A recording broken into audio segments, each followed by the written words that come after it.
Everybody, in today's video I wanted to talk about setting a budget when you're self-publishing a book. Now, I don't think people talk about money enough, and it's definitely an aspect of self-publishing that I would like to talk about more on this channel. So let me know in the comments if that's something that you would be interested in seeing. But before we get into that, I wanted to mention that two of my children are self-isolating and they're playing downstairs. I don't know if the microphone on the camera is going to pick up them chit-chatting, so if you can hear them, that's what that is. Anyway, I thought a good place to start would be with that aspect of deciding how much money you have available to invest in a project and how that's going to be allocated. So first of all, what is the source of investment? So it might be that you're considering investing in this project from your personal finances, or you might already have a self-publishing or writing business and the money's going to come from within the business itself. It could be that you're thinking about crowdfunding to raise the money or even taking out a loan. But whatever the potential source of finance for this project, it's important to consider what could happen if you don't see a return on investment or if the return on investment is slow. Because although we always hope that a self-publishing project is going to be profitable, what if it's not? And that might seem really negative, but you don't want to leave yourself with any issues. For example, if you're financing the project yourself, could it leave you short when it comes to paying for things like your rent or your regular bills? Or what if there's an unforeseen expense such as your car breaking down? Could you end up with problems if that money is no longer in your account because you spent it on self-publishing this book? You don't want to leave yourself short or your family short. Equally, if the money has come from within your business, again, there may be regular expenses or there might be an unforeseen event, and could there be an issue if that money is no longer there? Equally with crowdfunding, you need to think about whether you can motivate your audience to raise that amount of money, and if you don't manage to raise the money, what happens then? Some crowdfunding platforms such as Kickstarter are all or nothing, so if you don't manage to raise the money, you don't get any money. So what are you going to do in that instance? Or if you are using a platform where you get the money regardless of whether you've reached the target or not, if you haven't managed to raise quite enough, could that cause you an issue there? And what do you do in those circumstances? Could you make up the shortfall from your own finances, for example? If you've taken out a loan, then what are the repayments? Are they affordable? What happens if the money hasn't come back from the book? Can you make that money up elsewhere? So whatever investment you're thinking about, it is important to consider the absolute worst case scenario. Although it might seem negative, it is something that's very important to think about. But once you've thought through all of that, you should have an idea of where the money could come from and roughly how much could be available. And at this point, it's a good time to start researching the costs of the different aspects of self-publishing and then see whether that matches up with the amount of money that you have available. And it might be that you need to make some different decisions on your self-publishing project.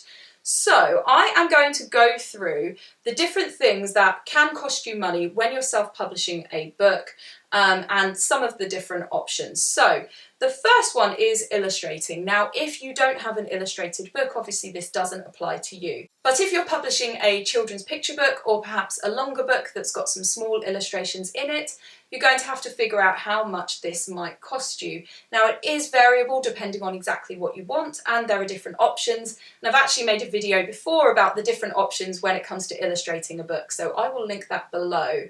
But essentially, you're going to have to contact lots of different illustrators and get some quotes.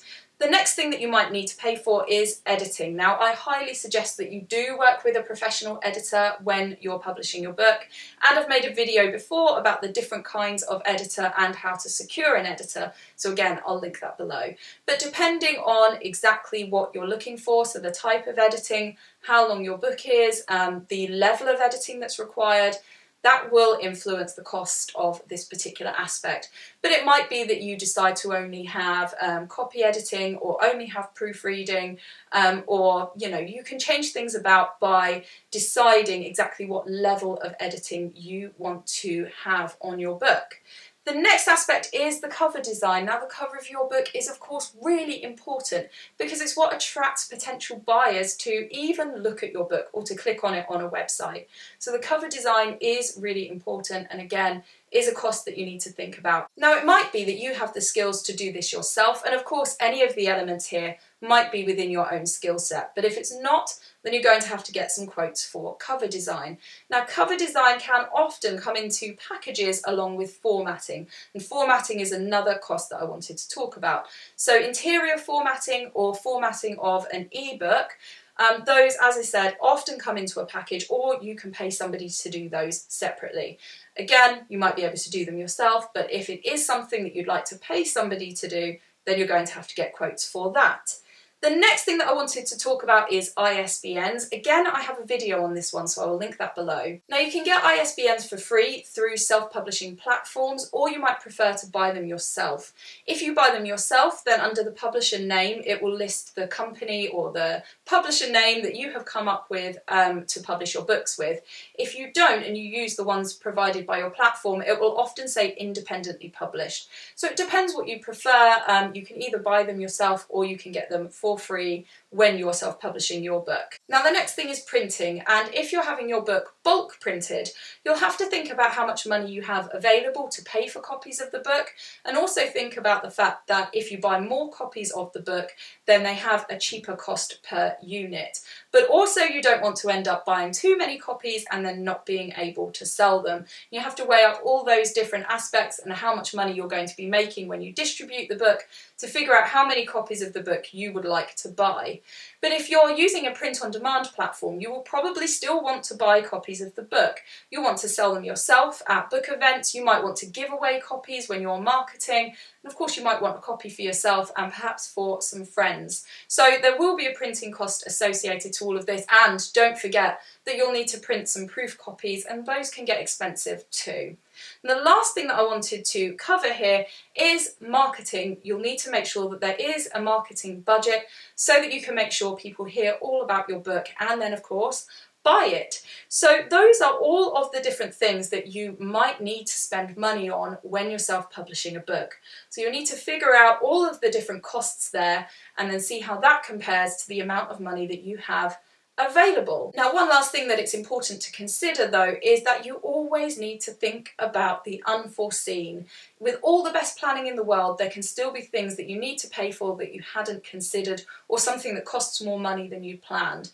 So have a think about the budget that you have available. Is that absolute bottom line? There is no more money, and if so, make sure that you're not making that budget really, really tight, and that there's always a bit of room for something that you hadn't planned, because otherwise you could find that some money needs to be spent on something, it isn't available, and then what happens? Does your project stop progressing? So always make sure that there is a bit of wiggle room in there in case something doesn't go as planned.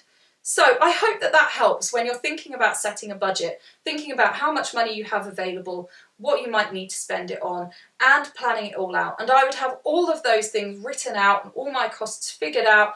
Personally, I'd probably just write it out as a list, but you might want to set up something a bit more fancy to make sure that you've got everything planned out, you know how much money is available for each aspect of your project. And I wish you all the luck with it. Let me know in the comments anything that you would like to add to everything I've said. Do you have any hints and tips when it comes to budgeting for a self-publishing project? Don't forget to hit like, and please subscribe if you haven't already for more videos like this one. Take care.